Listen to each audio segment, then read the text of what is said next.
तो ये topic double triple summation बहुत ज्यादा डिमांड में था, कितने सारे बच्चों ने इसका डिमांड किया, तब हम लोग इसको कवर कर रहे हैं। और आज का लेक्चर एक अल्ट्रा प्रीमियम लेक्चर होने जा रहा है। क्यों होने जा रहा है अल्ट्रा प्रीमियम लेक्चर? क्योंकि एक तो ये सारे एस्पेक्ट कवर पड़ेगा, मतलब जितने भी एस्पेक्ट डबल समेशन के हो सकते हैं, जितने भी अच्छे क्वेश्चंस वगैरह आप टेस्ट सीरीज में देख रहे हैं या कहीं पीवाईक्यू में से रिलेटेड क्वेश्चन देख रहे हैं, ये सब कवर करेगा।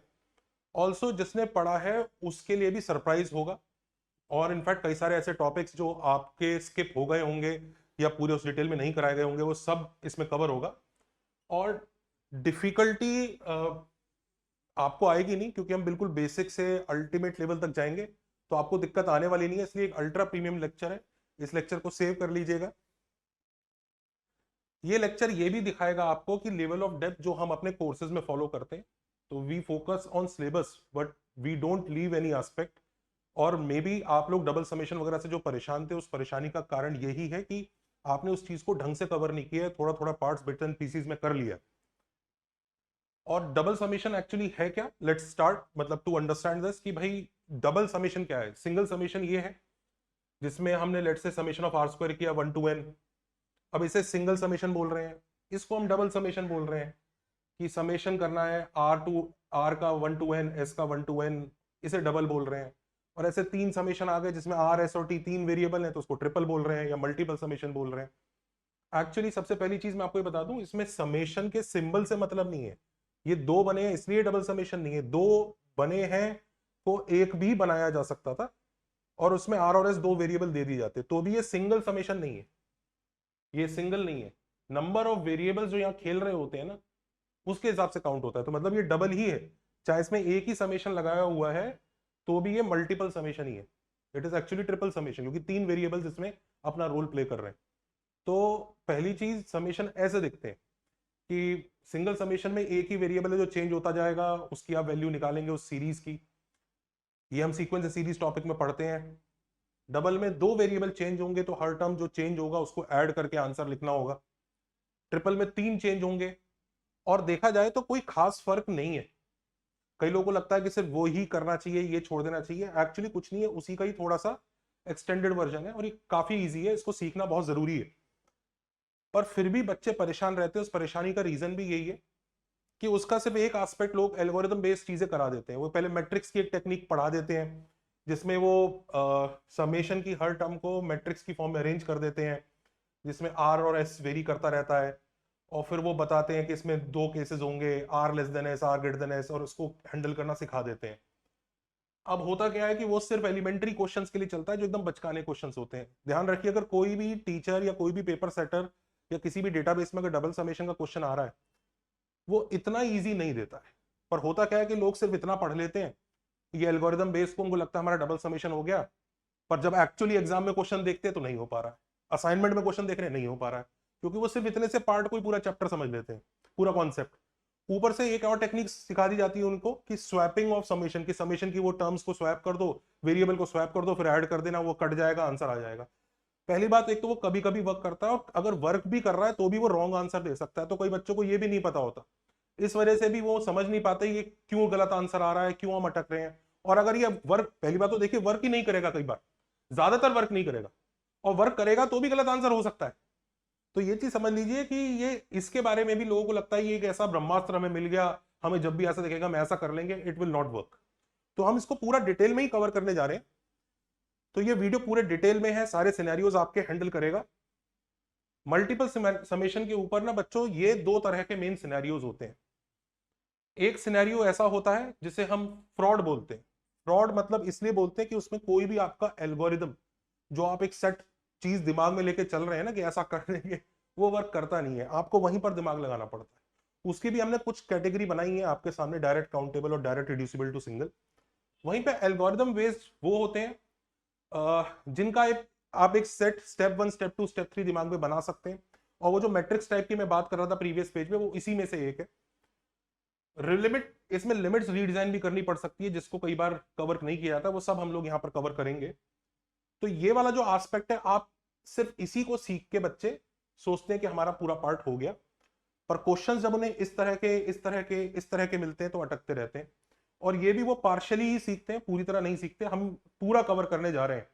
तो चैनल को लाइक कर दीजिए, शेयर कर दीजिए, सब्सक्राइब कर दीजिए, और let us first understand the meaning of ये जायंट जो है आपके सामने, इसका मीनिंग एक्चुअली है क्या, कि अगर हमें इसका समेशन करना है तो क्या करें, what do you mean by it, what is actually happening.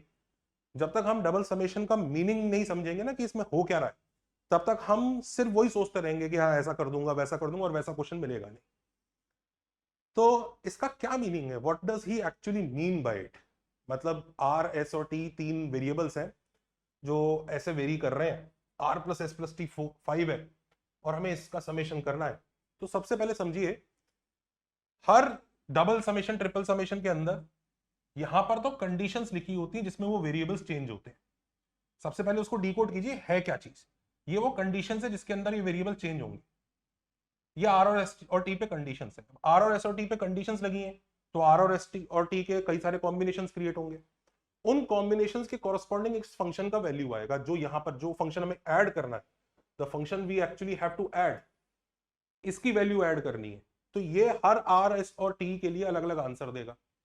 तो करना एक्चुअली क्या है कि उन कंडीशंस के कॉरस्पॉन्डिंग हमें आर, एस और टी के कॉम्बिनेशंस क्रिएट करने, और उन आर, एस और टी के कॉरस्पॉन्डिंग उस फंक्शन का वैल्यू कैलकुलेट करना है कि वो फंक्शन एक्चुअली होगा क्या। तो एसेंशियली एक टेबल जनरेट करना होता है, हर बार नहीं करना होता, समझने के लिए स्टार्ट कर रहे हैं कि एक टेबल जनरेट करना होगा। उस टेबल में आर, एस और टी के ऑप्शंस आएंगे, उसके कॉरस्पॉन्डिंग उस फंक्शन की वैल्यू आएगी, और फिर हम उसको ऐड करेंगे। ये काम वो हमसे करवाना चाहता है, और आप समझ सकते हैं कि इट इज वेरी सिंपल, क्योंकि एसेंशियली इसी को ऐड कराना है। तो सीक्वेंस एंड सीरीज का पार्ट है ये। अब हमने लेट से उन्हीं कंडीशंस के अंतर्गत टेबल बनाई। उस टेबल में सबसे पहले क्या बोला गया है कि आर जो है एस से छोटा है, टी एस से बड़ा है, तो आर, एस और टी का एक सर्टेन ऑर्डर है। अब आर, एस और टी का एक सर्टेन ऑर्डर है, उस ऑर्डर में हमें आर, एस और टी के वेरियस ऑप्शंस हम लोग जरा थोड़े से चेक करेंगे कि भाई क्या क्या ऑप्शंस आ सकते हैं। तो आर जो है 0 से स्टार्ट हो सकता है, तो we started with R equal to 0। R को 0 डाला, एस को उससे बड़ा होना है तो एस 1 हो सकता है। टी हमारी चॉइस नहीं है, क्योंकि उसने R plus S plus T 5 दे दिया है। तो आर 0 है, एस 1 है, तो टी को पक्का 4 होना पड़ेगा। तो आर, एस और टी का पहला कॉम्बिनेशन मिल गया। दूसरा, आर को अगर हमने 0 डाला तो एस जो है उससे बड़ा होगा, तो 2 ले सकते हैं। नेक्स्ट, आर 0 हो गया, एस 2 हो गया, तो टी पक्का 3 हो गया। हमने फिर आर को 0 लेके देखा, तो फिर एस 3 हो सकता है उससे बड़ा, पर जब हमने एस को 3 लिया तो टी 2 आ गया, पर टी जो है एस से बड़ा होना चाहिए, तो वो नहीं हो सकता, तो यानी ये रिजेक्ट हो जाएगा। इसके बाद आर मान लीजिए, अब आर इक्वल टू 0 के लिए और कोई ऑप्शन चल नहीं रहा। आर को अगर हम 0 लेंगे, एस को हम 4 लेने की कोशिश करेंगे, वो वर्क करेगा नहीं, तो आर इक्वल टू 0 खत्म हो गया। अब आर इक्वल टू 1, आर को हमने 1 लिया, तो एस को 2 मिनिमम होना पड़ेगा, ये 1 है, ये 2 है, तो टी भी 2 हो जाएगा, पर टी को एस से बड़ा होना है, तो वो भी रिजेक्ट हो गया। तो आर इक्वल टू 1 भी कुछ नहीं दे पा रहा, ऐसी शायद आर इक्वल टू 2 भी नहीं दे पाएगा। खुद देख लीजिए, ये 2 हो गया तो ये 3 हो गया, तो टी 0 आना चालू हो जाएगा, इट वोंट वर्क। तो देखा जाए तो हमारे पास केसेस ही 2 बने, ज्यादा केसेस बने ही नहीं। ऑल्दो ये क्वेश्चन देखने में चाहे जितना भी हमें भयानक लग रहा था कि यार पता नहीं क्या होगा, कैसे होगा, ये तो हमने पढ़ा ही नहीं है, ये तो हमारी टेक्निक पे फिट ही नहीं हो रहा है, how to handle it, but ये एक्चुअली बहुत इजी निकला। इसमें आर, एस और टी के 2 ही कॉम्बिनेशन बने, और उन दोनों कॉम्बिनेशन पे बड़े आराम से हम लोग वैल्यू निकाल सकते हैं। उसको चाहिए R square T, R square T 0 है अगर आर, तो 0 इंटू 1 का स्क्वायर इंटू 4 0, 0 इंटू 2 का स्क्वायर इंटू 3 0, तो यही दो आए, और इन्हीं दोनों को ऐड करना है, हमें बस इसी को ही ऐड करना है। तो 0 प्लस 4 इक्वल टू 0, तो यही आंसर है हमारा। इसमें कोई भी डबल समेशन की वो ट्रिक की आर और एस को इंटरचेंज कर दो, ऐड कर दो, ये कर दो, कुछ नहीं काम आएगा।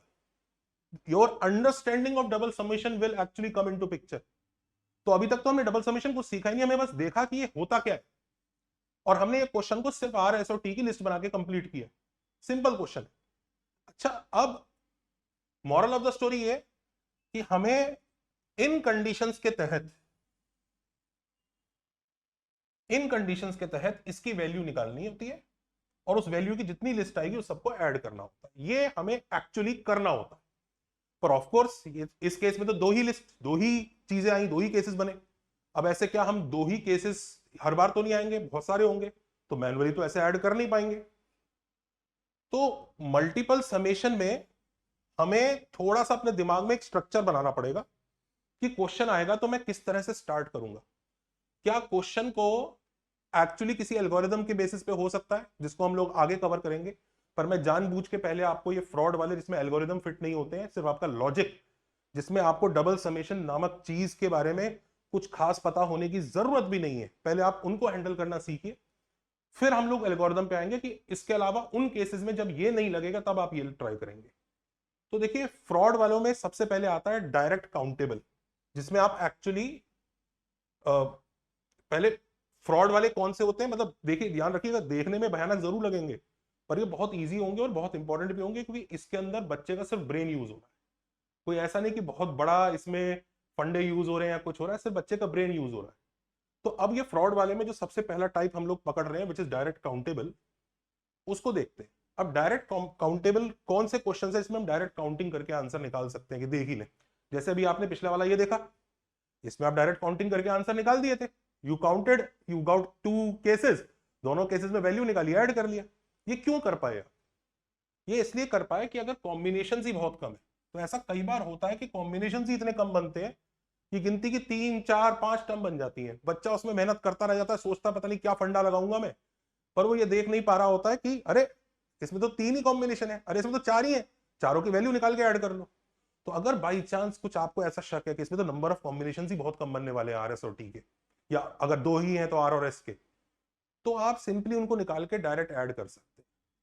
दूसरा मैं आपको बताता हूं, दूसरा कई बार क्या होता है कि यहां पर जो फंक्शन होता है वो एक कांस्टेंट हो जाता है। अब जैसे एक्स स्क्वायर है यहाँ पे, अब ये पहली बात तो ये डबल समेशन नहीं, ट्रिपल के भी आगे 4 वाला समेशन है। क्यों? क्योंकि 4 अननोन है, 4 वेरिएबल्स हैं जो चेंज होंगे। अब यहां पर ये कांस्टेंट है, अब लोगों को लगेगा कांस्टेंट कहां है, तो एक्स स्क्वायर है। वेरिएबल सिर्फ वही होता है यहां पर जो इनकी फॉर्म में होता है, बाकी सब कांस्टेंट है। तो हर term X square, R S और टी का लेट से एक कॉम्बिनेशन बना, जब आर 1 है, एस 2 है, टी 3 है और टी 4 है, उसके लिए एक टर्म होगा जो एक्स स्क्वायर होगा। आर 3 है, एस 5 है, टी 10 है और लेट से पी 100 है, उसके लिए भी एक कॉम्बिनेशन होगा एक्स स्क्वायर। तो सारी टर्म्स एक्स स्क्वायर ही होंगी। हमें ये हैंडल करना इसलिए इजी होता है क्योंकि अगर ये कांस्टेंट है तो हम बस यही काउंट कर लें कि कितनी टर्म्स है, जितनी टर्म्स होंगी इसके पास उतनी बार एक्स स्क्वायर आएगा, तो आंसर हमारा number of terms into x square हो गया। तो अगर आपको कभी यहां पर कांस्टेंट दिखे तो आप डबल ट्रिपल समेशन के दिमाग में वो फंडे लगाना बंद कीजिए, उसका है ही नहीं क्वेश्चन। सिंपली आपको नंबर ऑफ टर्म्स काउंट करनी है, जो आप लॉजिकली भी काउंट कर सकते हो, पीएनसी के थ्रू भी काउंट कर सकते हो, और काउंट करके number of terms into that करके आंसर लिख दीजिएगा। तो जैसे इसी में देखते हैं हम नंबर ऑफ टर्म्स काउंट करेंगे कैसे, और एक्चुअली एक पीएनसी का क्वेश्चन बन गया। नंबर ऑफ टर्म्स काउंट करने का तरीका बहुत सिंपल है। नंबर ऑफ टर्म्स काउंट करने के लिए आर एस टी और पी एक्चुअली तो इस सेट को बिलोंग कर रहे हैं,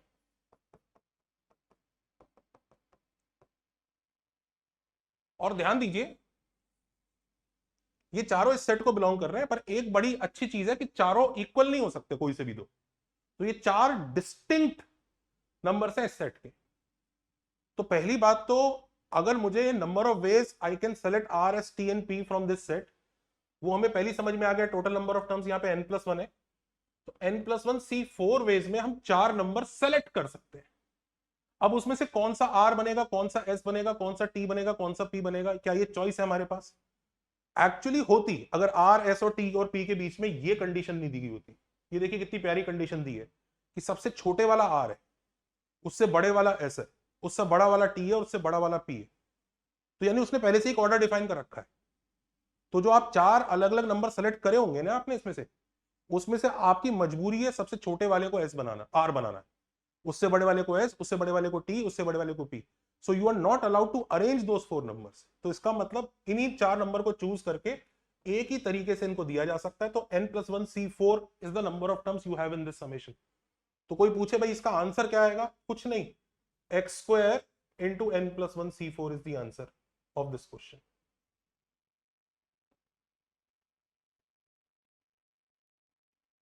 तो डायरेक्ट काउंटेबल वाले जो क्वेश्चंस होते हैं जिसमें हम डायरेक्टली काउंट कर सकते हैं और डायरेक्ट आंसर लिख सकते हैं, उसमें दो ही कैटेगरी आती है। या तो आर एस टी के कॉम्बिनेशन ही इतने कम हो कि वही मैनुअली टेबल में दिख जा रहे हैं यार 4 केसेस है, चारों को ऐसे ही ऐड कर लो। ऐसा हुआ है, एक टेस्ट सीरीज में बड़ा अच्छा क्वेश्चन आया था, एक टेस्ट सीरीज थी और बच्चे पगला गए सर ये क्या है, मैं आपको दिखाता हूं। लेकिन जैसे ही उसको सॉल्व किया पता लगा रहे तो 3-4 केसेस बन रहे, तो वैसे ही निबट गया क्वेश्चन। या फिर अंदर समेशन में चीज कांस्टेंट आ जाए, उसको देख के बच्चा रो देता, रहे सर ये क्या आ गया, ये तो दुखी कर रहा है। दुखी नहीं कर रहा है, तू दुखी हो रहा है। क्यों दुखी हो रहा है? क्योंकि तूने दिमाग में डबल समेशन की एक पिक्चर बना रखी है, तूने वो सोच रखा है कि वैसे ही करूंगा, वैसे ही सिखाया। भाई वो उतना सा सिर्फ तुम्हें इसलिए सिखाया गया है क्योंकि वो एक बहुत ही बेसिक चीज है, दुनिया जानती है उसके बारे में। उसके ऊपर तो क्वेश्चन आपको अच्छी टेस्ट सीरीज और अच्छे जेई एडवांस वगैरह में दिखने वाले ही नहीं है, क्योंकि ऑलमोस्ट हर कोई जानता है उसके बारे में। ये सब जिसमें बच्चे का ब्रेन टेस्ट होगा यही तो यूज होगा। तो सबसे पहले इनको पकड़ो और हम लोग वो एल्गोरिथम वालों पे भी आएंगे।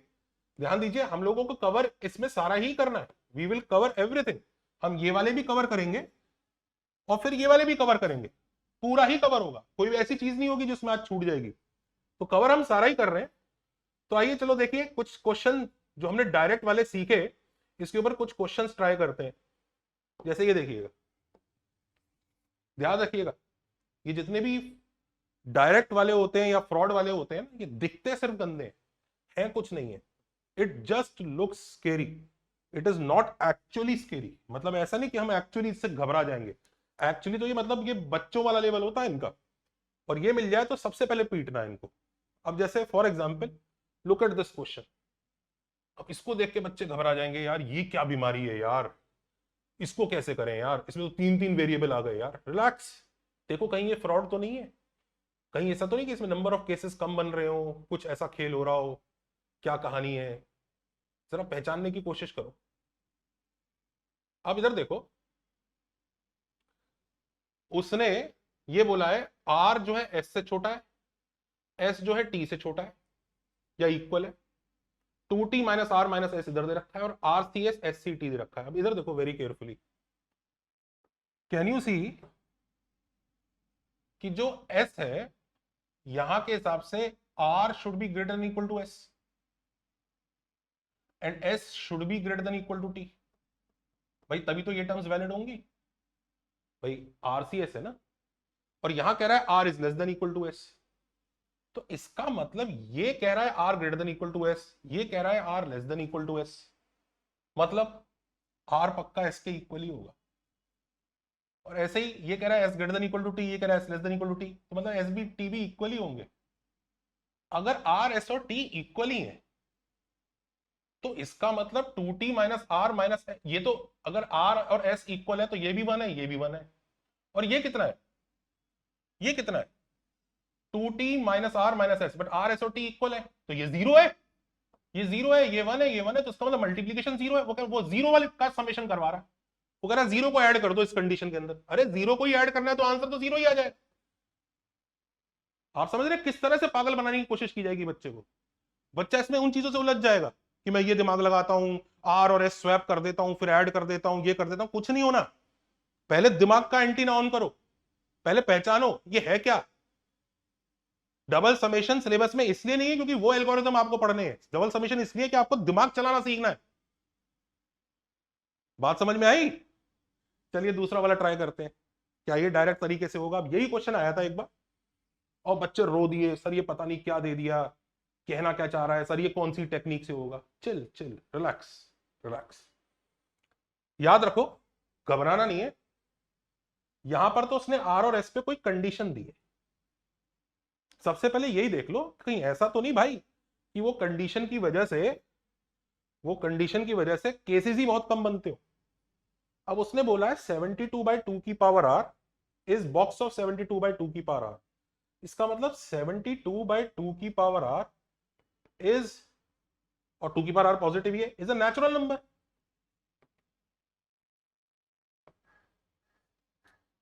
यानी 2 की पावर आर जो है 72 का फैक्टर होगा। अब 72 क्या होता है, इट इज 8 9 है ना, तो 2 की पावर 3 इंटू 3 की पावर 2 होता है। तो आर क्या क्या हो सकता है, आर इक्वल टू, और आर नेचुरल नंबर दिया है ध्यान दीजिए, तो 0 नहीं होगा, 1 हो सकता है, 2 हो सकता है, 3 हो सकता है। जब तक R 1 2 और 3 होगा ये नेचुरल नंबर आता रहेगा। R जैसे ही 4 हो गया नेचुरल नंबर नहीं आएगा, उस केस में वो दोनों इक्वल नहीं होंगे। ऐसे इधर देखो 108 बाय 3 की पावर s, ये भी उसने अपने बॉक्स के इक्वल दिया है, यानी कि वो एक इंटीजर है। तो इसका मतलब 108 क्या होता है? 108 is 3 rest power 3 into 2 rest power 2, 27 4 108, perfect. तो s क्या क्या हो सकता है? s भी 1 2 और 3 हो सकता है। तो देखा जाए r के पास भी 3 ही ऑप्शन है, s के पास भी 3 ही ऑप्शन है, तो कुछ भी कह लो, 9 टर्म से ज्यादा तो वैसे भी नहीं बननी। उस पर भी ये भाई साहब आ जाएंगे SCR, यानी R कभी S से बड़ा नहीं हो सकता। तो चलो जी स्टार्ट करते हैं। कौन कौन सी टर्म आएंगी? जब अगर S 1 है तो 1C1 आएगा, that is the only term. दूसरा ये कौन सी टर्म होगी? जब R भी 1 है और S भी 1 है। दूसरा S इक्वल टू 2 ले लो, तो 2C1 प्लस 2C2 दो टर्म आएंगी। ये कब होगी? R1 होगा S2 होगा, R2 होगा SB2 होगा। 2C3 नहीं होगा, 3 के साथ देख लो, 3C1 plus 3C2 plus 3C3, ये 3 टर्म्स और आएंगी। बस इसको ऐड करना है, कितना आंसर आएगा? 1 plus 2 plus 1 plus 3 plus 3 plus 1, देख लीजिए 3 plus 6 9 plus 2 11, 11 is the answer. तो इसको देख के बच्चे घबरा गए थे, सर ये क्या हो गया, ऐसी तो कोई कंडीशन नहीं पड़ी हमने डबल समेशन में। अरे ये डबल समेशन नहीं है, ये कॉमन सेंस है। वही तो चेक करने आया है जेई कि तुम्हारे अंदर है कि नहीं, उसे वही चेक करना है। उसे ये नहीं चेक करना है कि इस बच्चे को डबल समेशन का वो वाला ट्रिक पता है क्या, मैट्रिक्स वाला। नहीं, क्या वो मैट्रिक्स वाला ट्रिक कहीं एनसीईआरटी या किसी उस जगह मेंशन्ड है? नहीं। तो वो ऐसा क्वेश्चन बल्कि ज्यादातर देगा ही नहीं जो उसी ट्रिक पर बेस्ड हो। वो ये देखना चाह रहा है कि बच्चा दिमाग लगा सकता है कि नहीं लगा सकता। मैं बच्चे के सामने गुगली फेंक रहा हूं, उस गुगली में ये फंसेगा कि नहीं फंसेगा। तो कई फंस गए, घबरा गए, कई समझदार तेरे देख लो है कितना। तो इसमें नंबर ऑफ टर्म्स ही इतनी कम थी, हमने डायरेक्टली ऐड कर दिया। ऐसे इसको देखिए। अब ये वैसे तो बच्चे बहुत समझेंगे, कई लोग साइन ऑफ एन एपी वगैरह पता नहीं क्या क्या सोचने लग गए, पर आप नहीं फंसोगे। आप क्यों नहीं फंसोगे? क्योंकि आपको दिख रहा है ये थीटा का फंक्शन है, आर एस और टी और पी का नहीं है, तो ये कांस्टेंट है। तो अगर बस हम नंबर ऑफ टर्म्स काउंट कर लें तो हमारा काम चल जाएगा। Number of terms into sine theta answer होगा। ये वाला होमवर्क है, आप घर पे करके कमेंट्स में आंसर लिखिएगा। तो आई थिंक सबको डायरेक्ट काउंटेबल वाला थॉट समझ में आया, और उससे डबल समेशन को लेके थोड़ा सा थ्रेड दिमाग से खत्म हुआ होगा। ये ऐसी कोई भयानक चीज नहीं है, वो सिंपली दो चीजों के रेस्पेक्ट में समेशन करवाने की कोशिश कर रहा है। अब बात करते हैं दूसरे कि डायरेक्टली रिड्यूसिबल टू सिंगल। अब हम लोग देखिए ये वाला कर चुके हैं, this is what we have done already. हम ये वाले देख चुके हैं कि डायरेक्ट काउंटेबल किस सिनेरियो में दिखते थे। अब हम वो देख रहे हैं कि डायरेक्टली रिड्यूसिबल टू सिंगल। अब ये पता है कौन से होते हैं? ये वो होते हैं कि देखने में तो ऐसे तूफान बन के आएंगे, ये करो डबल ट्रिपल समेशन, पर इनको देखो ना तो आपको दिखेगा ये तो सिंगल समेशन ही है। इसके अंदर 10 टर्म है, 10 टर्म को ऐड करने है, इसके अंदर 100 टर्म आ रही है, 100 की 100 को ऐड करना है बस। वो सिंगल समेशन में रिड्यूस हो जाते हैं। जैसे ये वाला एग्जांपल देखिए। अब देखने में ऐसा लग रहा है यार पता नहीं क्या है यार, इसमें तो डबल समेशन लगेगा, क्या फंडा लगेगा। चिल, सिर्फ पागल बना रहा है वो। क्यों पागल बना रहा है? उसने कहा है आर और एस इक्वल है भाई। अगर आर और एस इक्वल है तो उसको कुछ के अज्यूम कर लो, और एस भी वही है। इनफैक्ट जो फंक्शन है वहां पे आर और एस अलग अलग क्या यूज करना, उस जगह के सब्स्टिट्यूट कर दो, तो हर टर्म ऐसी दिखेगी। पर के कोई फिक्स तो है नहीं, के चेंज होगा क्योंकि आर चेंज हो रहा है। तो के कहां से कहां जाएगा? के इक्वल टू 0 से एन तक जाएगा, क्योंकि आर और एस 0 से एन तक जा रहे हैं। तो आपको यही समेशन करना है। ये तो सिंपल बायनोमियल बन गया, एनसी के 3 की पावर के, तो 1 प्लस 3 की पावर एन आंसर आ गया। तो उसने हमें पागल बनाने की कोशिश करी, उसने डबल समेशन की फॉर्म में दे दिया, पर एक्चुअली आर और एस में इतना स्ट्रॉन्ग कनेक्शन था कि वो कुछ ही टर्म्स थे, वो आराम से सॉल्व हो जाएगा। तो अब देखते हैं ये किस तरह के क्वेश्चंस ऐसे होते हैं जो दिखते डबल ट्रिपल समेशन है पर होते सिंगल समेशन से सॉल्व है।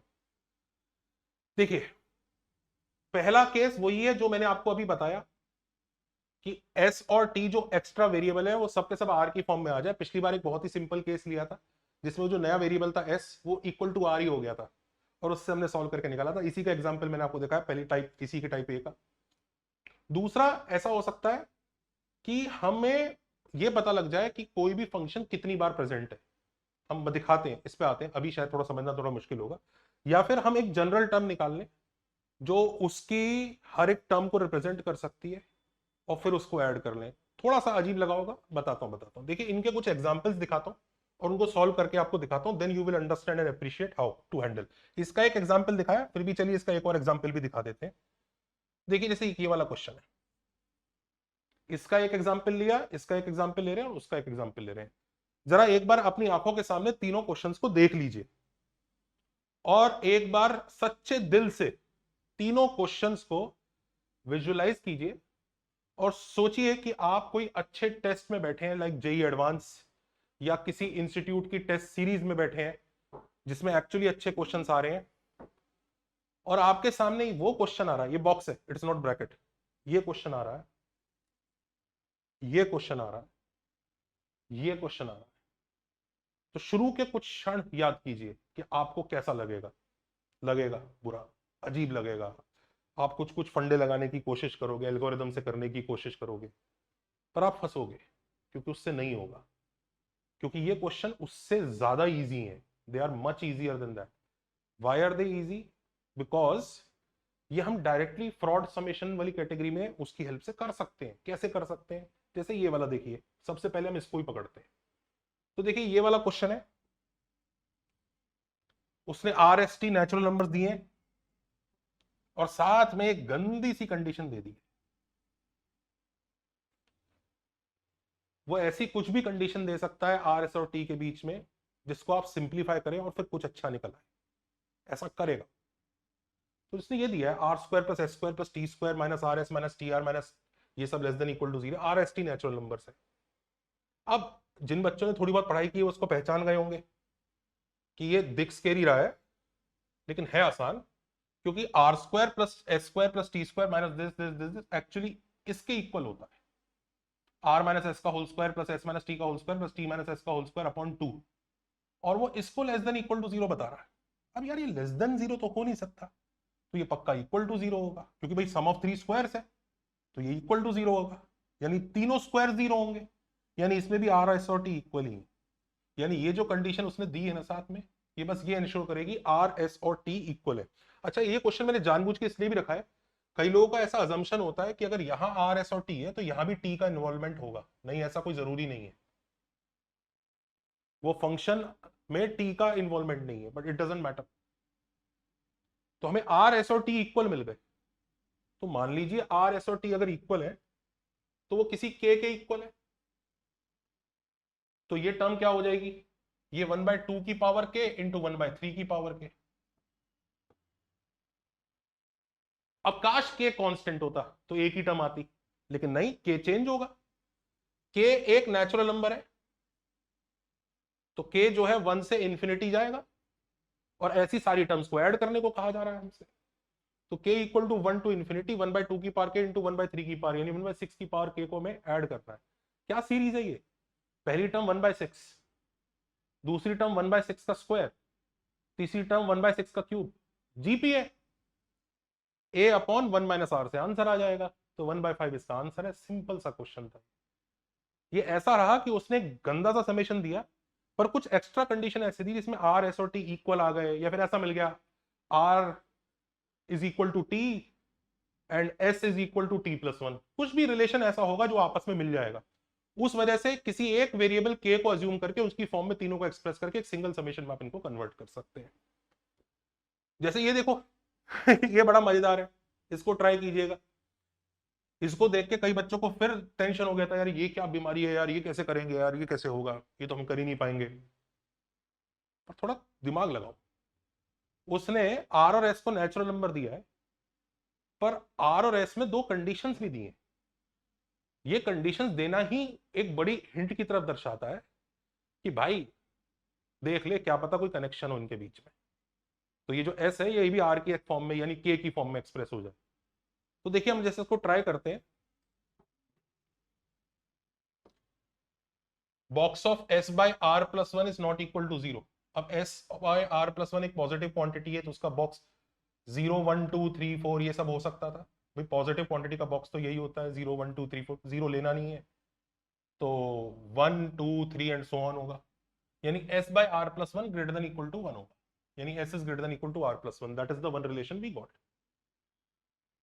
वहीं पे उसने कहा है box of s by r plus two zero है, यानी s by r plus two 0 से 1 के बीच में होगा। तो r प्लस टू हमने मल्टीप्लाई किया, तो s जो है 0 से r+2 के बीच में आएगा। याद रखिए r+2 पे इक्वालिटी नहीं है। तो s के बारे में हमें क्या पता लग गया, s के बारे में हमें यह पता लग गया कि जो s है वो r+1 से तो बड़ा है, इक्वल भी हो सकता है, पर r+2 से छोटा है। और याद रखिए s खुद एक नेचुरल नंबर है, यानी वो ऐसा नहीं हो सकता r+1.5, ऐसे कुछ बीच में नहीं हो सकता। नेचुरल नंबर है, r+1 से बड़ा या इक्वल है, r+2 से छोटा है। तो क्लियरली भाई s जो है r+1 है, एस r+1 ही है, और कोई नेचुरल नंबर कहाँ होगा r+1 और 2 के बीच में। तो जैसे ही आपको ये पता लगा तो कहानी खत्म हो गई, फिर तो बहुत ही सिंपल हो गया मामला। क्यों सिंपल हो गया, s जो है r+1 है, तो s की जगह r+1 डाल दिया, बस अब r चेंज होगा। r जो है 1 to इन्फिनिटी जाएगा, क्योंकि r सिर्फ एक नेचुरल नंबर है। तो r goes from 1 to infinity, इसका समेशन करना, ये लीजिए सिंगल समेशन में कन्वर्ट हो गया, टेलीस्कोपिंग करके आप आंसर निकाल सकते हैं। याद रखिए डबल समेशन में आपको सिंगल समेशन तो आने ही चाहिए। अगर किसी बच्चे को यहां तक आने के बाद दिक्कत आ रही है, तो वो पहले सीक्वेंशियल सीरीज और टेलीस्कोपिंग और वो सब चीजें कवर करे, या बायनोमियल कवर करे। डबल समेशन आपको यहां तक पहुंचना सिखाएगा, इसके बाद करना आपको ये वो चीज आपको करनी पड़ेगी। तो देखो ये सिंपल क्वेश्चन था, आराम से हो गया, हैंडल हो गया, कोई दिक्कत नहीं आई। इसके अलावा ये देखो, लुक एट दिस क्वेश्चन। इसको देख के बच्चे रो देते हैं, यार ये क्या है सर, ये कैसे होगा, ये तो कितना भयानक है, हाउ टू हैंडल दिस। अब देखो ये क्या है, ये इन क्वेश्चंस में एक बहुत बड़ा हिंट होता है, ये टाइप बी है। मैंने बताया था ना, हमें ये पता लग जाए कितनी बार वो चीज प्रेजेंट है। ये टाइप बी है। टाइप बी मतलब ये देखो, ये सब के सब r+s+t के फॉर्म में। यानी सोचो, अगर r+s+t 5 होगा तो ये एक टर्म आएगा, r+s+t 4 होगा तो भी एक टर्म आएगा, r+s+t 3 होगा तो भी ये टर्म आएगा।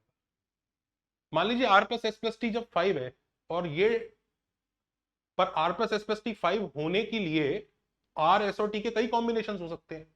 r0 0, हाँ 0 हो सकता है, s4 t1 ये कॉम्बिनेशन हो सकता है r+s+t 5 होने के लिए।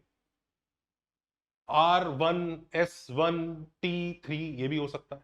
तो ऐसे कई वेज में r+s+t 5 हो सकता है, राइट।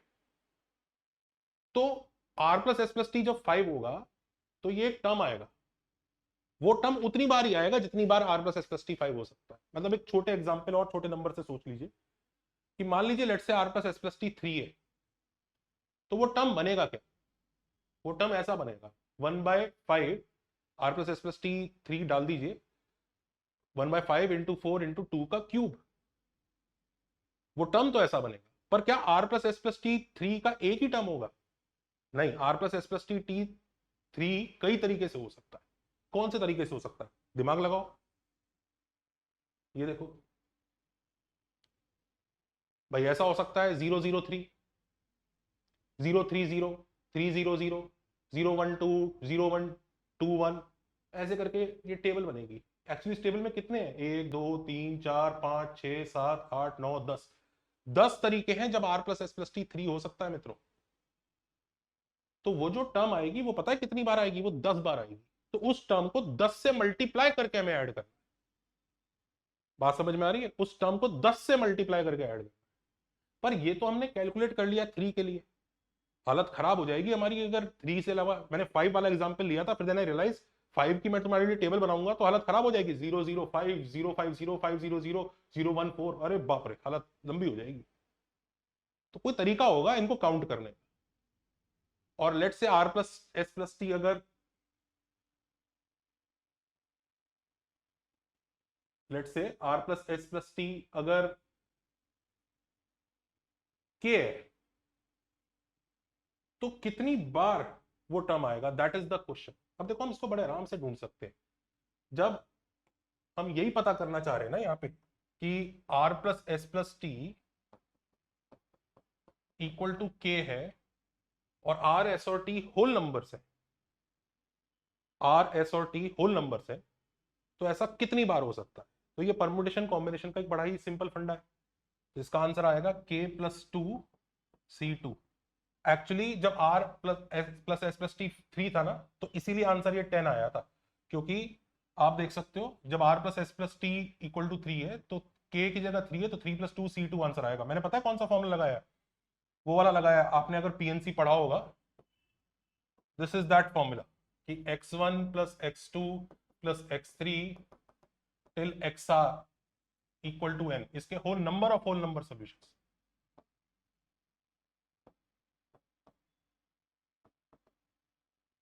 ये आता ना n plus r minus one C r minus one, हाँ यही वाली चीज लगाई। This is what we have done.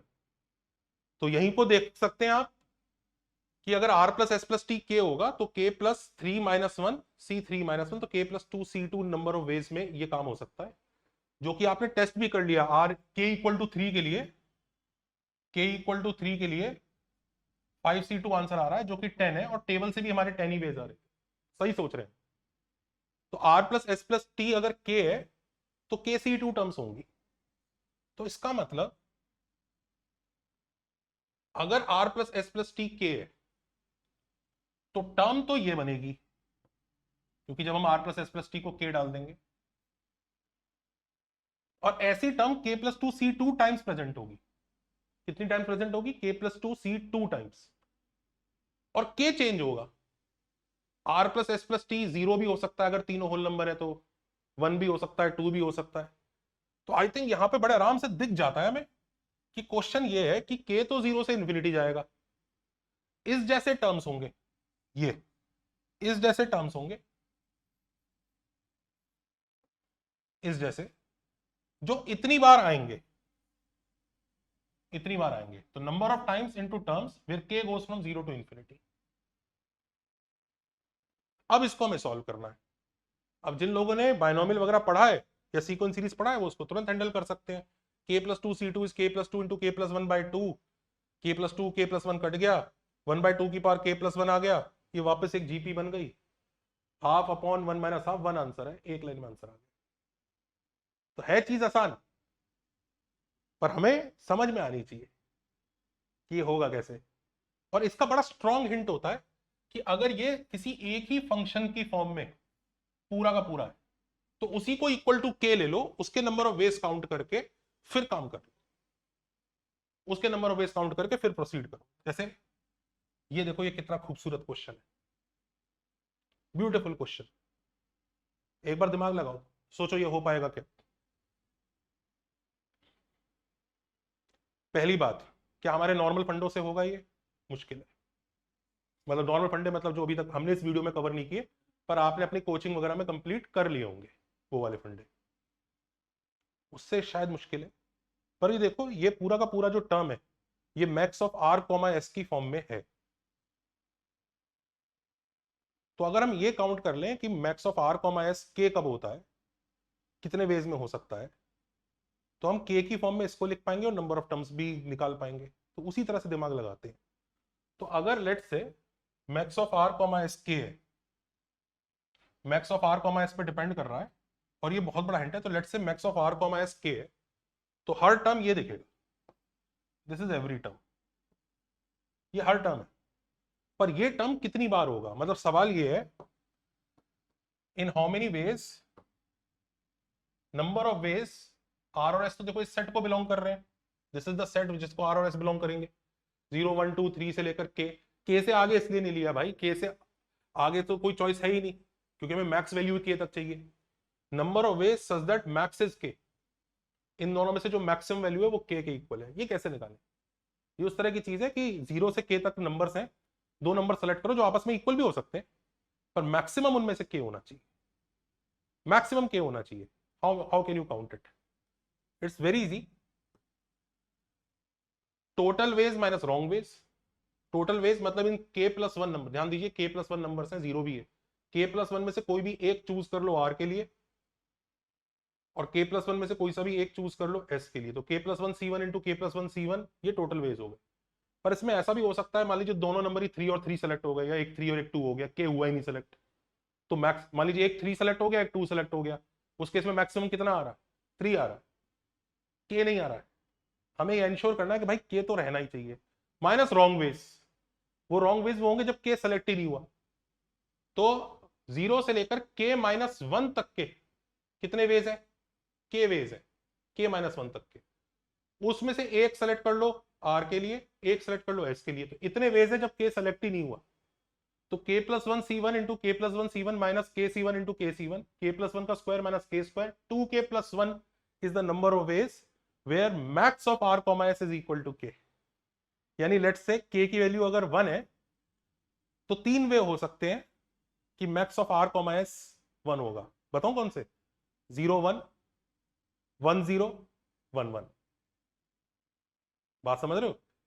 ऐसे अगर k अगर 2 है तो मैक्स ऑफ r, s 5 होगा। 5 तरीके होंगे, 0 2 2 0 2 2 1 2 2 1, हो गए 5। ये 2k+1 इसीलिए आया, फंडा सिंपल हो गया। यानी ये टर्म इतनी बार आ रहा है और k चेंज होगा, k की वैल्यू 0 से इंफिनिटी तक जाएगी, बस चले। Summation k equal to 0 to infinity, इस टर्म का नंबर ऑफ टाइम्स 2k+1 है, ये डालिए, ये कट गया। क्वेश्चन बनते ही ऐसे हैं, ये हैंडल ही ऐसे होते हैं। तो ये इसका आ गया, जीपी आ गई, पिट गया, खत्म, टाटा बाय बाय, हो गया, गया, इतना ही है। तो हमें डबल समेशन को पकड़ते टाइम ये चीज बहुत स्ट्रांगली समझनी होगी बच्चों की, वो डबल समेशन के थ्रू ये नहीं टेस्ट करना चाह रहा है कि इसे वो एक एल्गोरिदम पता है कि नहीं पता है, वो ये चेक करना चाह रहा है कि भाई इसने बाकी चैप्टर पढ़े हैं, क्या ये सीक्वेंस सीरीज के फंडे लगा पा रहा है, इसका दिमाग चल रहा है कि नहीं चल रहा है। क्योंकि आप लोग डबल समेशन को दूसरी तरीके से ट्रीट कर रहे हो, इसलिए आप उसमें दुखी होते, इसीलिए आप दुखी हो रहे हो। इसलिए मैंने जानबूझ के स्टार्टिंग में पहले ये करा रहा हूं। मैं स्टार्टिंग में वही मैट्रिक्स वाला करा दूं ना, तो आपको लगेगा बस इसी से ही हो जाएगा चैप्टर, नहीं होगा। आप फिर दुखी होंगे, फिर परेशान होंगे, फिर इधर उधर घूमोगे। मैंने सोचा एक ही बार में झंझट खत्म कर दूं, तो पहले मैं ये वाले करा रहा हूं, फिर आते हैं उस पर भी आते हैं, जनरल टर्म वाले, सॉरी मैथ्स वाले उस पर भी आते हैं जब हम एल्गोरिदम बनाएंगे, और उसको भी बहुत डिटेल में करेंगे।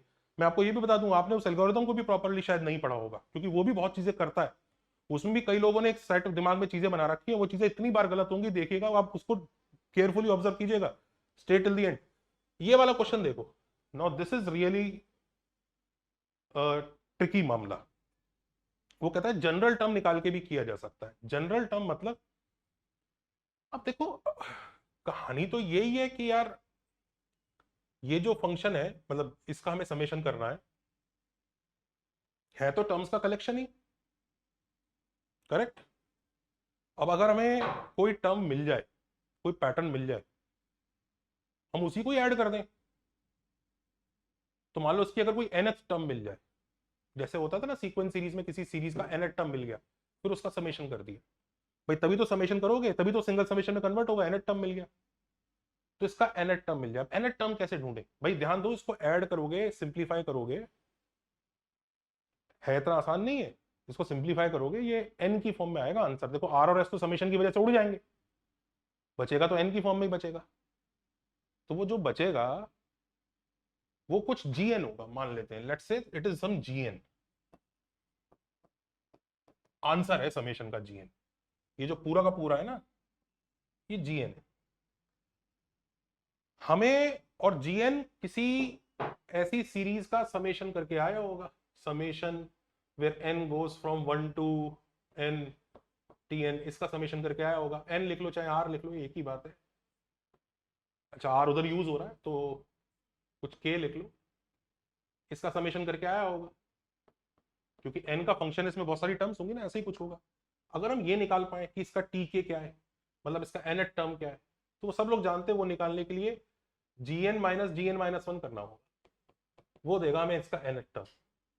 और अगर वो nth टर्म ऐसा हो जिसका वैल्यू बड़ा अच्छा सा आ जाए, जैसे ये एपी आ जाए, जीपी आ जाए, फिर हम समेशन कर पाएंगे। तो एक ये तरीका भी है कि समेशन को एन की फॉर्म में लिख के उसी का ही n-1 वाला वर्जन लिख के दोनों को सब्ट्रैक्ट करो। और क्योंकि समेशन में इतनी सारे टर्म्स हैं, उसमें भी बहुत सारे टर्म होंगे, वो आपस में बहुत सारे तो उड़ जाएंगे, फिर कुछ बचेगा। वो अगर किसी अच्छे पैटर्न में आ गया तो इसका मतलब हम उसके समेशन से आंसर निकाल सकते हैं। जैसे इधर देखो, ये है gn जिसको हमें निकालना है। हम gn-1 ट्राई करेंगे, उससे हमें एक nth टर्म पता चलेगा और फिर हम उसको ऐड करेंगे। अब gn तो देखो ये है, दिस इज योर gn-1 क्या होगा? कुछ नहीं, n के बदले n-1 डालना है, कोई बहुत बड़ी रॉकेट साइंस तो है नहीं। इसमें से ये सब्ट्रैक्ट करेंगे और आपको दिख भी रहा होगा सब्ट्रैक्शन बेनिफिट क्यों है। इसके अंदर बहुत सारी टर्म्स हैं, बिल्कुल, पर इसके अंदर भी तो बहुत सारी हैं और बहुत सारी कॉमन है। जैसे जब देखो R1 है, S3 है, इसमें भी होगी, इसमें भी होगी, वो कट जाएगी। R4 है, S10 है, वो इसमें भी होगी, इसमें भी होगी, कट जाएगी। तो इसको इससे सब्ट्रैक्ट करके होगा बड़े मजेदार। कैसे मजेदार होगा? देखो, ये जो H है जिसको हम ऊपर वाला बोल रहे हैं और K जो है नीचे वाला बोल रहे हैं, H के अंदर दो केसेस है। ये जो S है, ये जो S है, अगर ये n-1 तक ही रुक जा रहा है, ये देखो, एक केस वो है, और एक S इक्वल टू n वाला केस और है। तो आपको दिख रहा है ना, H के अंदर दो सिनेरियो होंगे, S या तो n की, क्योंकि S जो है 0 से n तक जा रहा है, तो एक केस लिया जब वो 0 से n-1 तक जा रहा है, और एक केस लिया जब वो खाली n है। इसी को मिला के तो H बन रहा है, दिस इज योर H। इसी को मिला के तो बना, यही दो केसेस तो हैं इसमें। अगर हम 0 से 10 तक का समेशन कर रहे हैं तो वो जो क्वांटिटी S है वो 10 तक जा रही है, तो हम दो केसेस ले लिए, एक तो 0 to 9 वाला एक केस और S इक्वल टू 10 वाला एक और केस, दो ही केसेस है। अच्छा, ये जो S इक्वल जब तक n-1 तक जा रहा है वो यही तो है, तब तक R ये करता रहेगा। R को तो बोला ही गया है भाई तू चुपचाप S से छोटा रहियो, ये ये तो K है, दिस इज योर K।